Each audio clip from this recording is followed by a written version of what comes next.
یہ ہے اجازی افیشل، یہاں آپ کو حمد و نعت اور تقاریر دیکھنے کو ملے گی۔ تو میرے عزیزو، اللہ نے اولاد دی ہے، ایک تو حکمت کے ساتھ، تدبیر کے ساتھ اس کی تربیت ہو۔ وقت بہت مشکل ہو گیا ہے اولاد کے سلسلے میں۔ اسے پیار دو، اسے محبت دو، اسے اپنے ساتھ قریب کرو۔ گھر کا ماحول ایسا نہ ہو کہ بچے کو یہ ذہن بن جائے کہ یہاں آیا تو طنز ملے گا، تنقید ملے گی۔ نہ نہ، ایسا ماحول دو، ایسا ماحول دو۔ ٹھیک ہے، بچے کو خوف ضرور ہو، غلط کروں گا ابا دیکھیں گے، لیکن اسے یہ بھی اطمینان ہو کہ یہاں حوصلہ افزائی بھی ہوگی، یہاں تعریف بھی ہوگی، یہاں مزہ بھی آئے گا، ابا کے پاس بیٹھ کر، اماں کے پاس بیٹھنے کا مزہ بھی آئے گا۔ اگر اسے قدم قدم پہ ہر وقت طنز ملا، تنقید ملی، تو وہ آپ کی صحبت سے دور جائے گا، اور ظاہر ہے ماں باپ سے زیادہ مہربان کون ہو سکتا ہے، کس کے ماحول میں جا بیٹھے گا۔ اور اب تو بری صحبت آسان ہے، جب آپ نے اسے اپنا قریب نہ کیا تو پھر وہ اپنے دوست خود بنائے گا، نیٹ پہ جائے گا، فیس بک پہ جائے گا، جن کے ساتھ وہ وقت دے گا، وقت لگائے گا، باتیں کرے گا، دوستیاں لگائے گا، یاریاں لگائے گا،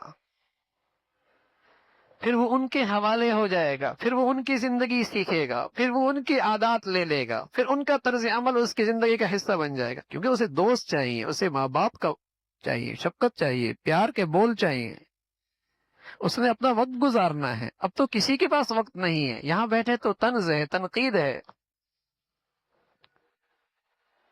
تو گھر کی فضا ایسی نہ ہو کہ بچے کے لیے وہاں بیٹھنا ہی مسئلہ مشکل ہو جائے۔ اس میں ضروری ہے میاں بیوی کے آپس میں ہم آہنگی ہو، سوچ ایک ہو، فکر ایک ہو،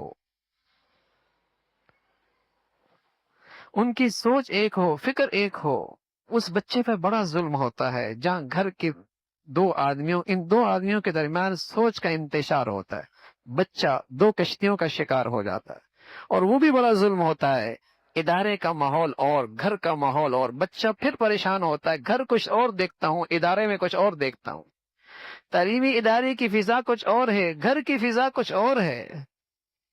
معصوم بچہ ہے، وہ ذہنی انتشار کا شکار ہو جائے گا۔ اولاد کی تربیت میں سب سے بڑی چیز ہے اسے صحبت اچھی دیں، اور بڑا وقت اس کا گھر میں ہے، اس کے دائیں بائیں دیکھیں، نظر رکھیں، اس کے ہاتھ میں کیا ہے، اٹھتا بیٹھتا کن لوگوں کے ساتھ ہے۔ سب سے مؤثر چیز بچے کی زندگی میں صحبت ہے، ماحول۔ آپ کس تعلیمی ادارے میں بھیج رہے ہیں، کس درسگاہ میں بھیج رہے ہیں، گھر کا ماحول اسے کیسے دے رہے ہیں، اس پہ نظر ہو۔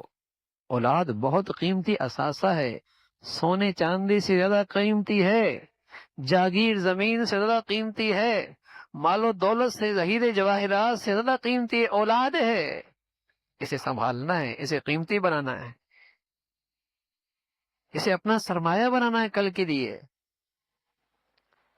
تو صحبت دیں، ماحول دیں، اور ایک بات ہے، دعاؤں کا اہتمام ہو۔ اللہ کے پیارے بندے ہمیشہ اپنے بچوں کے لیے دعائیں کرتے ہیں، ربنا ہب لنا من ازواجنا وذریاتنا قرۃ اعین واجعلنا للمتقین اماما۔